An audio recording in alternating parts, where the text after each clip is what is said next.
আজকে খুব সুন্দর একটা নার্সারি লোকেশন আপনাদের সাথে শেয়ার করব। আমাদের টঙ্গরটাকে সুন্দর করার জন্য আমি এখান থেকে কি কি গাছ নিয়েছি সবকিছুই থাকছে এই ভিডিওতে। আশা করছি ভিডিওটা আপনাদের ভালো লাগবে। আসসালামু আলাইকুম, কেমন আছেন সবাই? আশা করছি সবাই ভালো আছেন। গতকালকে যখন আমি বন্ধন স্কুল থেকে বাচ্চাকে নিয়ে বাসায় যাচ্ছিলাম তখন আমার কাছে এই নার্সারিটা চোখে পড়লো। আর তখনই আর দেরি না করে আমি নার্সারির ভেতরে গিয়ে দেখলাম যে এখানে কি কি গাছ আছে। যেহেতু আমি কয়েকদিন ধরে ভাবতেছিলাম যে আমার টঙ্গরের জন্য কয়েকটা গাছ লাগবে, কিন্তু ওইরকম ভাবে আমার মন মতো কোনো গাছ পাচ্ছিলাম না। আমি এই গাছের জন্য কত জায়গায় ঘুরেছি আপনাদেরকে বলি।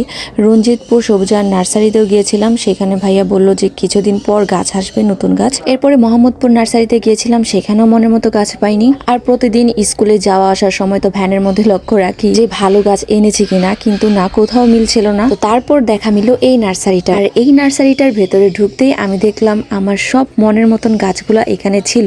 আমি খুব সুন্দর সুন্দর বাগান বিলাস গাছ খুঁজতেছিলাম, কিন্তু কোথাও পাচ্ছিলাম না। তো এখানে এসে দেখলাম যে অনেক ভ্যারাইটির বাগান বিলাস গাছ রয়েছে। চারাগুলা ভীষণ সুন্দর, প্রত্যেকটা ফুলের কালার আমার কাছে ভীষণ ভালো লেগেছে। যারা যারা বাগান বিলাস গাছ নিতে চাচ্ছেন অবশ্যই কিন্তু এখানে আসতে পারেন। এখানে ফুল ফল গাছ থেকে শুরু করে সবজি গাছও পাওয়া যায়। এর বাইরেও যদি আপনার কোনো গাছ প্রয়োজন হয় আপনি ভাইয়ের কাছে অর্ডার করতে পারেন, ভাইয়া এনে দিতে পারবে। তো আমি এই সাইজের এই বাগান বিলাস গাছটা নিয়েছি, যেহেতু এর আগে আমি টঙ্গরে একটা এইরকমই বাগান বিলাসের চারা লাগিয়েছিলাম, তাই ভাবলাম যে দুই পাশে দুইটা রাখলে ভালো লাগবে।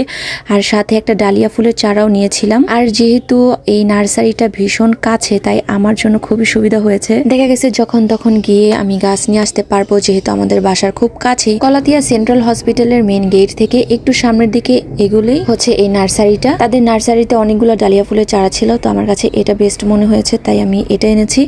আপনারাও বিশেষ করে গাছ কিনতে গেলে অবশ্যই গাছ মানে ফুল না দেখে গাছটা সুন্দর দেখে আনবেন, কারণ গাছটা যদি আপনার একটু ডালপাল দিয়ে ছড়ানো হয়, একটু খাটো টাইপের হয়, ওই গাছটা দেখবেন যে আপনার তাড়াতাড়ি বেড়ে উঠছে। গাছটা আপনি সঠিকভাবে যত্ন নিলে ওই গাছটা থেকে আপনি অনেক ফুলও পাবেন। আর এই তো আমার বাগান বিলাস গাছটা, এটা আগের, এটা 2 মাস হবে এটা এনেছি। তো নতুন যেটা এনেছি ভাবতেছি যে এটা এই কর্নারে রাখবো।